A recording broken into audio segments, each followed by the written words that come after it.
వాడల మాత్రమే వెలిసెర బొమ్మ ప్రతి వాడన నిలుపగలిగే యోధులే రమ్మా ఒక వాడకి పరిమితమా అంబేద్కరుడు ప్రతి వాడికి హక్కులను పంచిన వాడు తను రాసిండు రాజ్యాంగం దేశం కోసం తను చేసిండు పోరాటం అందరి కోసం తను రాసిండు రాజ్యాంగం దేశం కోసం తను చేసిండు పోరాటం అందరి కోసం చీకటిని తరిమేసి వెలుగైనాడు జై భీం జనగుండె నినాదం అందరం ఒకటై గెలవాలి సమాజం జై భీం ఒక యుద్ధ నినాదం అందరి కోసం గది పోరు ప్రవాహం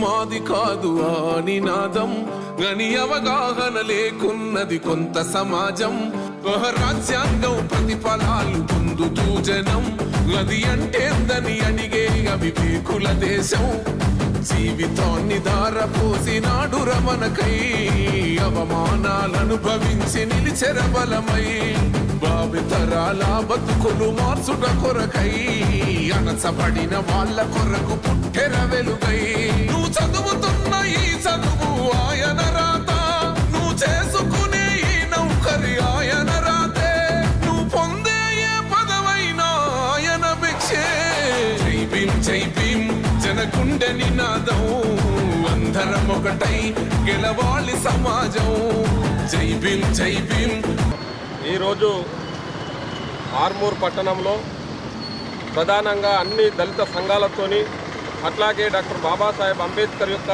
భావాజాలం కోసం పనిచేస్తున్నటువంటి అనేకమైనటువంటి సంఘాల ఆధ్వర్యంలో డాక్టర్ బాబాసాహెబ్ అంబేద్కర్ గారి యొక్క 69వ వర్ధంతి వేడుకలను ఈరోజు ఘనంగా నిర్వహించడం జరిగింది.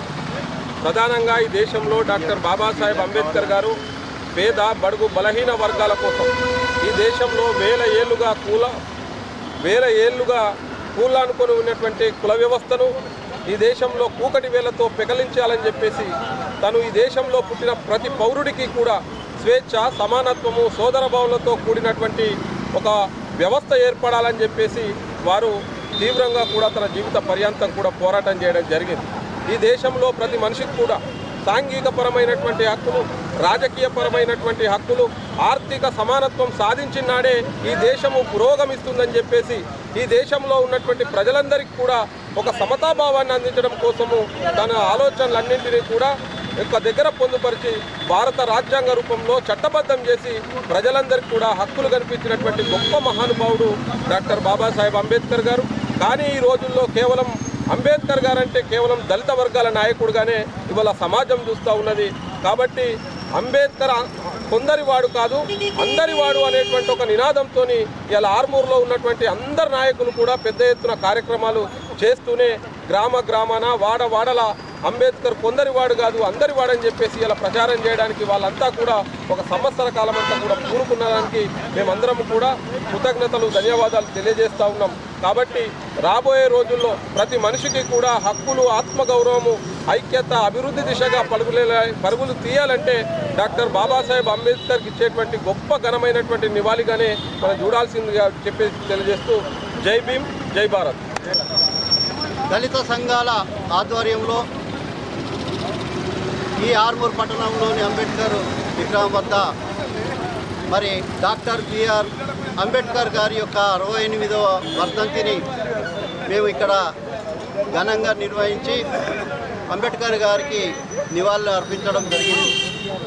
ఈ సందర్భంగా కేంద్ర రాష్ట్ర ప్రభుత్వాలకు కొన్ని విజ్ఞప్తి చేయదలుచుకున్నా ఉన్నాం. ప్రధానమంత్రి మోడీ గారు అంబేద్కర్ లేకుంటే రాజ్యాంగమే లేదని చెప్పేసి మొన్ననే పార్లమెంట్లో మరి ఆయన అంబేద్కర్ గారి ఫోటోకు పూలు చల్లి మరి ప్రకటనలు గుప్పించడం జరిగింది. మరి కేంద్ర ప్రభుత్వానికి మోడీ గారికి మేము కొన్ని విజ్ఞప్తులు చేయదలుచుకున్నాం. అయ్యా, కేంద్ర ప్రభుత్వం లోపల అనేకమైనటువంటి దళితులకు సంబంధించినటువంటి బ్యాక్లాగ్ పోస్టులు, లక్షలాది పోస్టులు పెండింగ్లో ఉన్నాయి. మరి అంబేద్కర్ యొక్క ఆలోచన విధానాన్ని మీరు స్వీకరించినట్లయితే మరి వెంటనే కేంద్రంలో ఉన్నటువంటి బ్యాక్లాగ్ పోస్టులను వెంటనే భర్తీ చేయవలసిందిగా విజ్ఞప్తి చేస్తూ ఉన్నాం. అంతేకాదు ఇవాళ దళిత విద్యార్థులు పిహెచ్డీలు చేయదలుచుకుంటే మరి గతంలో పిహెచ్డీ చేసే విద్యార్థులకు స్కాలర్షిప్లు 45,000 రూపాయలు ఇచ్చేవారు. మరి ఈరోజు మోడీ గారు మీరు అంబేద్కర్ ఆలోచన విధానాన్ని అమలు చేస్తామని ప్రకటించారు. మరి మీరు ఆయన యొక్క ఆలోచన విధానాన్ని పక్కకు పెట్టి మరి నీట్ అనే చెప్పేసి నెట్ అనే ఒక పదాన్ని వాడి ఇలా దళిత విద్యార్థులకు పిహెచ్డీ చేసే విద్యార్థులకు స్కాలర్షిప్ రాకుండా చేసిన చరిత్ర మీకు దక్కుతుంది. కాబట్టి మీరు వెంటనే కేంద్ర ప్రభుత్వం ప్రక్షాళన చేసి ప్రతి దళిత విద్యార్థి పిహెచ్డీ చేసే విద్యార్థులకు 45,000 రూపాయలు నెలకు ఇవ్వాల్సిందిగా వారికి విజ్ఞప్తి చేస్తూ ఉన్నాం. మరి అంతేకాదు ఈరోజు ఈ రాష్ట్ర ప్రభుత్వం ఎంతో ప్రతిష్టాత్మకంగా తీసుకొని ఎన్నో ఉద్యోగులు భర్తీ చేస్తూ ఉన్నారు. మరి వారికి ఈ సందర్భంగా ధన్యవాదాలు తెలుపుతూనే మరి ఈ గ్రామ పంచాయతీల్లో కానీ మున్సిపల్ పరిధిలో కానీ అనేక మంది దళితులే అక్కడ ఉద్యోగాలు చేస్తారు, పారిశుద్ధ కార్మికులుగా ఉంటారు. కాబట్టి మరి మీరు అంబేద్కర్ ఆలోచన విధానాన్ని ముందుకు తీసుకుపోయే బాధ్యత ఈ రాష్ట్ర ముఖ్యమంత్రిపై ఉంది. కాబట్టి ఎందుకంటే ఈరోజు తెలంగాణ ఉద్యమం జరిగినప్పుడు అటు ఆంధ్రలో అనేక కులాలు తెలంగాణకు వ్యతిరేకంగా చేస్తే ఇటు తెలంగాణలో దళితులు మాత్రం ఆంధ్ర, తెలంగాణ, రాయలసీమలో మాత్రం తెలంగాణనే కావాలా, మా అంబేద్కర్ ఆలోచన విధానం తెలంగాణ ఏదైతే చిన్న రాష్ట్రాల వల్లనే రాష్ట్ర అభివృద్ధి ఎంతని అంబేద్కర్ సూత్రాన్ని అనుగుణంగా దళిత సంఘాలు ఆంధ్ర, రాయలసీమ, తెలంగాణలో కలిసికట్టుగా తెలంగాణకే మద్దతు ఇచ్చి ఎన్నో లేఖలు కూడా శ్రీకృష్ణ కమిటీకి ఇచ్చినటువంటి చరిత్ర దళిత జాతిది. కాబట్టి దళితులను ఆదుకునే బాధ్యత రాష్ట్ర ప్రభుత్వంపై ఉంది. అందుకోసమే మున్సిపల్ కార్మికులను, గ్రామ పంచాయతీ కార్మికులు వీరు ఏదైతే గ్రామాలు మంచిగా ఉండాలంటే, మున్సిపల్ మంచిగా ఉండాలంటే, ప్రజలు సుఖ సంతోషంతో ఉండాలంటే మరి ఇక్కడ ప్రధానంగా దళితులే వారి కార్మికులు. కాబట్టి వారిని పర్మనెంట్ చేసే బాధ్యత మరి రాష్ట్ర ముఖ్యమంత్రి తీసుకోవాల్సిందిగా విజ్ఞప్తి చేస్తూ మరి ఇప్పుడు నిన్ననే బట్టి విక్రమార్క మా ప్రియతమ ఉప ముఖ్యమంత్రి బట్టి విక్రమార్క గారు మరి మన రాష్ట్ర ముఖ్యమంత్రి రేవంత్ రెడ్డి గారు ఏదైతే ఇందిరమ్మ ఇండ్లు ఇస్తాం, 3,500 ఇండ్లు ఇస్తాం అని చెప్పేసి ప్రకటన చేశారు. ఈ 3,500 ఇండ్లు మరి దళితుల వాటెంతో తేల్చాల్సిందిగా వారికి విజ్ఞప్తి చేస్తూ ఉన్నాం. ఎందుకంటే మీరు సమిష్టిగా ఒక విధానంతో గుంపులో గోవిందంలాగా మీరు అవి స్కీములు పెడితే మరి దళితుల దాకా వచ్చే అవకాశం ఉండదు. కాబట్టి మీరు మా దళితులకు వాటా ఎంతనో ఇందిరమ్మ ఇండ్ల సంఖ్యలో దాన్ని ప్రకటించే బాధ్యత ముఖ్యమంత్రి తీసుకోవాలా. దాంట్లో కూడా రిజర్వేషన్ పద్ధతిని వాడాలని చెప్పేసి విజ్ఞప్తి చేస్తూ మరి ఏదైతే పరిశుద్ధ కార్మికులు ఉన్నారో వారికి కూడా ప్రత్యేకంగా ఇండ్లు నిర్మించాలా, ఆ ఇండ్లలో కూడా వారికి అమలు చేయాలని చెప్పేసి సందర్భంగా రాష్ట్ర ప్రభుత్వానికి విజ్ఞప్తి చేస్తూ మరి దళితులంతా ఐకమత్యంగా ఉండాలా. చూస్తూ ఉన్నాం, ఈరోజు మొన్ననే ఒక వర్గం మీటింగులు పెట్టేది, రేపు ఇంకో వర్గం మీటింగ్ పెడుతుంది. ఏది ఏమైనా మనం కలిసి ఉంటేనే కలదు సుఖం అనే అంబేద్కర్ ఆలోచన విధానాన్ని అమలు చేస్తే అది అంబేద్కర్ యొక్క సూత్రాన్ని మనము ఆరాధించిన వాళ్ళం అవుతాం, ముందుకు సాగిన వాళ్ళం అవుతాం. ఎందుకంటే కలిసి ఉండంగా కూడానే అనేక దాడులు జరుగుతూ ఉన్నాయి గ్రామాల్లో.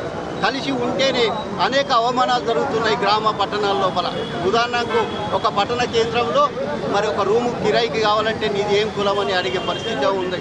మరి అలాంటి సమస్యలను మనం కలిసికట్టుగా ఒక వేదికపై వచ్చి ఎవరి వాటా తీసుకుందామా, ఇంకా ఏం తీసుకుందామా, మనలో మనం చర్చించుకొని ఒక నిర్ణయానికి వచ్చి ముందుకెళ్తే భవిష్యత్ తరాలకు మనం ఒక దారి చూపిన వాళ్ళం అవుతామని చెప్పేసి తెలియజేస్తూ ముగిస్తా ఉన్నాం.